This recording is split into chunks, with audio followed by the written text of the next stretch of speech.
5 ways women emasculate their husbands so they don't want to have sex with them. Another way to look at this is 5 reasons your husband doesn't want sex anymore. In all of these, the undercurrent and the reason is emasculation. To make a man, our husband, stop feeling like a man and not feeling good about themselves.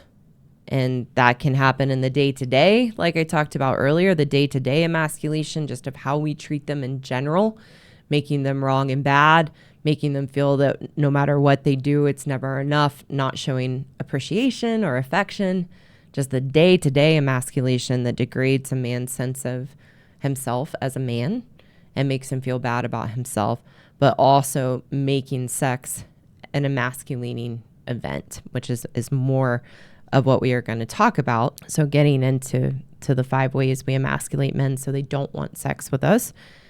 Number 1, making them feel incompetent in the bedroom. And again, this can be covert or overt if it's what you're feeling on the inside and projecting out just through how you're feeling. It has the same effect as if you're being verbal and vocalizing the ways you find your husband incompetent and inadequate in the bedroom. And this is when you might make your husband believe that he doesn't know what you like or know your body well enough to please you, that he doesn't know what it takes to make you aroused and excited, and putting the responsibility on him that he has to do all of these things to turn you on and make you satisfied in the bedroom.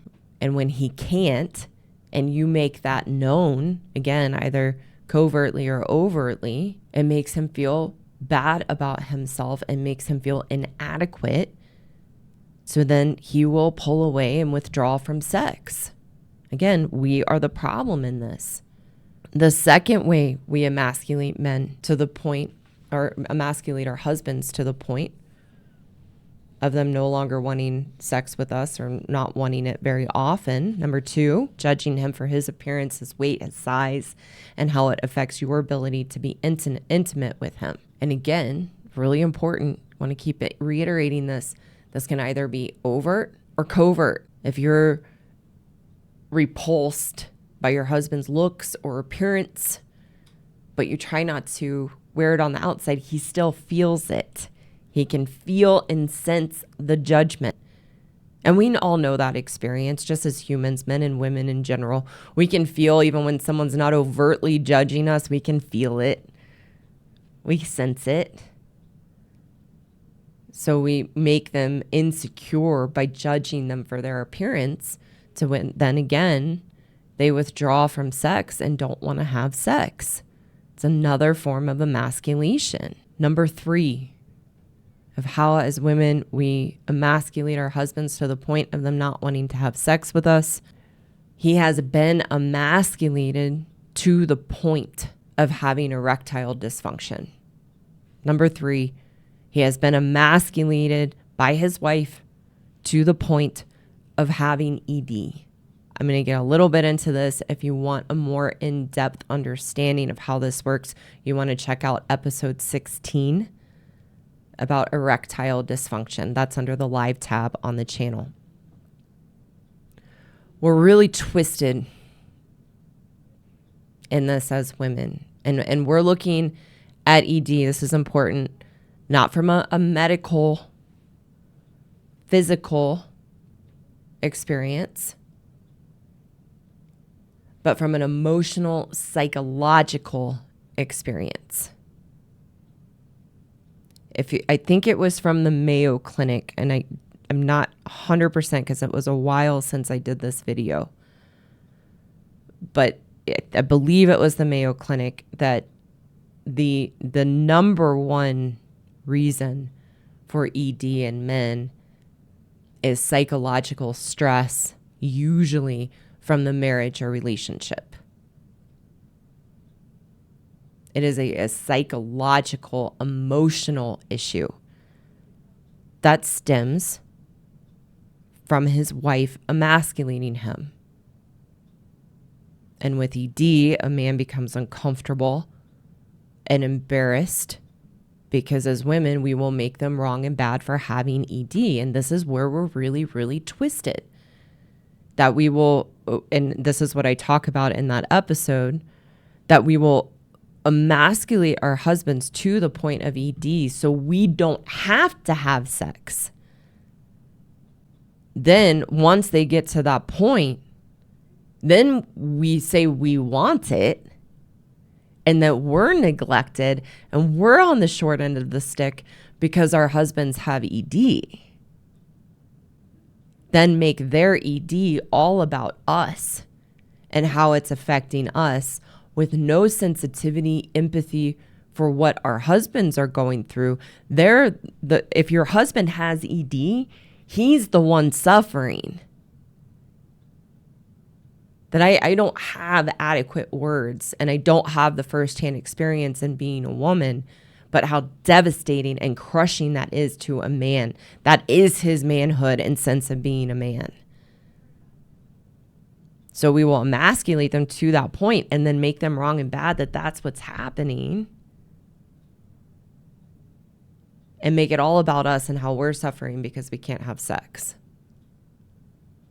So I have an example of this from a former student who suffered with ED. And his wife emasculated him for having ED, made him feel bad and wrong, and how she wanted to have sex and why wasn't he doing anything about it? You need to get it corrected. You're not even trying. So he gets it corrected. Testosterone treatment worked for him as well as some therapy. And he overcame it. And then she didn't want to have sex and pulled the trauma card. All of a sudden, she realized she had trauma from earlier in her life and that now she needed to work through that and she couldn't have sex. Nothing makes us happy. And we always want what we don't have. So that's a really, really good example of how there's always a hidden agenda. And once we get married, and again, in the context of being married to a good man, we stop wanting sex. And if we're still having it or we want a lot of it, there's a hidden agenda. And I think that is a perfect example to highlight that. The third way that women emasculate their husbands to the point of their husbands not wanting sex anymore, number 4, women are insensitive to a man's insecurities in the bedroom. So we dismiss their insecurities and think they're too sensitive. And that can happen by either comparing our husbands to past lovers or past boyfriends and how they could please us and knew. And it's kind of astounding to me that as women, we would even vocalize that in our marriages to our husband and talk about our past experiences or past lovers or boyfriends and how that makes a man feel inadequate and very insecure in the bedroom. I have another example of this. I spoke with a woman a few months ago where she talked about, my husband holds on to this hurt because one time we were having sex and I just said, oh, that feels really good. That's where my massage therapist massages. And if you keep doing that, it feels so good. And her massage therapist was a male. And she couldn't understand why her husband and belittled him because he was hurt by that and insecure by that. Can you imagine the tables turned and how a woman would react if her husband said something like that while they were having sex? Or our husbands talked about their past girlfriends and past experiences with sex. So we're insensitive to their insecurities and say things and do things that add to their insecurities in the bedroom, and then they withdraw and don't want to have sex or to have it as often. And number 5 of how as women we emasculate our husbands to the point of them not wanting sex with us. Number 5, he has lost his emotional attraction to his wife. For a good man, when his wife is emasculating him on a day-to-day basis, in big ways and little ways, with the criticism, being controlling, mothering him, making him feel bad and wrong, her never being happy, nothing he does is ever enough, neglecting him, demeaning him, not appreciating him, showing him affection. That creates a disinterest in sex. A good man in general, we're not talking about college days or before marriage, but in general, a good man can't sleep with a lot of different kind of women and just sleep with a woman to have sex. There has to be at least a little bit of an emotional connection there. Because a good man is not a bad boy. A bad boy can have sex with all different kinds of women because he just wants a lot of sex with a lot of different women, and he wants to conquer women. It's not in a good man's makeup. He needs to have an emotional connection. So when he's being emasculated on a day-to-day basis, out of the bedroom, just in the day-to-day interactions with his wife and how she treats him, that kills an emotional attraction, so then he's disinterested in sex. It's why I hear from good men where sadly their wives have said something along the lines that when they're not interested in sex, when they say, a woman says something along the lines of just, I don't care if you go outside the marriage, you can go get it somewhere else. I don't want to have sex. I'm not interested in it. So the flip of what we're talking about today, but this is a good example. A good man, I've had many good men tell me that. She tells me to just go outside the marriage, but I can't do that because I love her and I want to have sex with my wife. Is because they don't want to just go have sex to have sex, because they want that emotional connection there and they want to have sex with their wives. But in what we're talking about today, if he isn't wanting to have sex, a big reason to that in a form of emasculation is he has lost the emotional attraction because of the emasculation.